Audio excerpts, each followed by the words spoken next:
The Google logo reflected on an adjacent office building in Irvine, California. Mike Blake, Reuters. It's 2017, and people are still debating whether or not women are intellectually inferior to men, and whether we are entitled to a workplace that isn't toxic to people simply based on their gender and sex.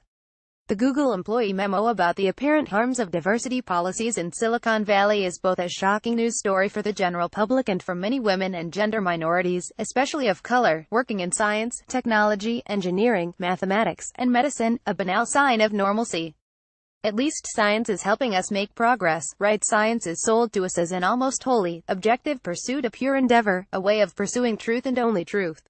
As a high school senior planning to study physics and astronomy in college, I was thoroughly convinced that solving quantum gravity would trickle down to improved human relations.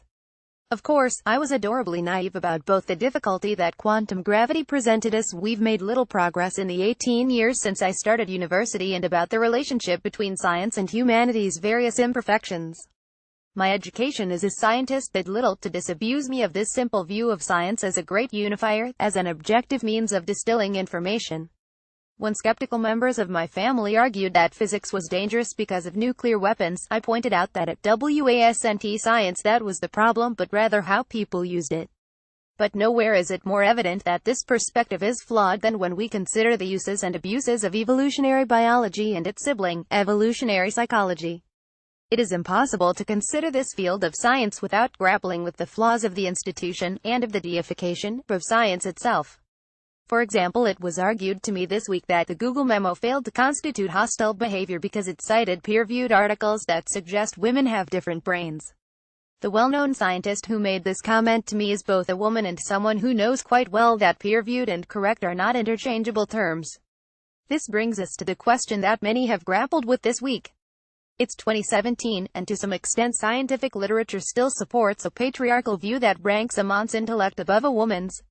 It's easy to end up in an endless loop of using our prodigious scientific skills to carefully debunk the shoddy science that props up this argument. This is important and valuable work, but it's also worth considering why this loop exists at all. Science's greatest myth is that it doesn't encode bias and is always self-correcting. In fact, science has often made its living from encoding and justifying bias, and refusing to do anything about the fact that the data says something's wrong. Most saliently in the context of the Google memo, our scientific educations almost never talk about the invention of whiteness and the invention of race in tandem with the early scientific method, which placed a high value on taxonomies, which unsurprisingly and almost certainly not coincidentally supported prevailing social views. The standard history of science that is taught to budding scientists is that during the Enlightenment, Europe went from the Dark Ages to, well, being enlightened by a more progressive mindset characterized by objective science. It is the rare scientific education that includes a simultaneous conversation about the rise of violent, imperialist globalization during the same time period. Very few curricula acknowledge that some European scientific discoveries were in fact collations of borrowed indigenous knowledge. And far too many universally call technology progress while failing to acknowledge that it has left us in a dangerously warmed climate. Much of the science that resulted from this system, conducted primarily by white men, is what helped teach us that women were the inferior sex. Racial taxonomies conveniently confirmed that enslaving African people was a perfectly reasonable behavior since, as Thomas Jefferson put it, black people were inferior to the whites in the endowments of body and mind. Of course, this apparent inferiority never stopped Jefferson from repeatedly raping his wife's half-sister, Sally Hemings, herself a product of rape. Jefferson is remembered as a great thinker, but when one reads his writing about race, it becomes immediately evident that, rather than being much of a scientist, he was a biased white supremacist who hid behind science as a shield. The problem is that science was just the shield he needed in the 18th century, and unfortunately, it seems that it continues to function that way today.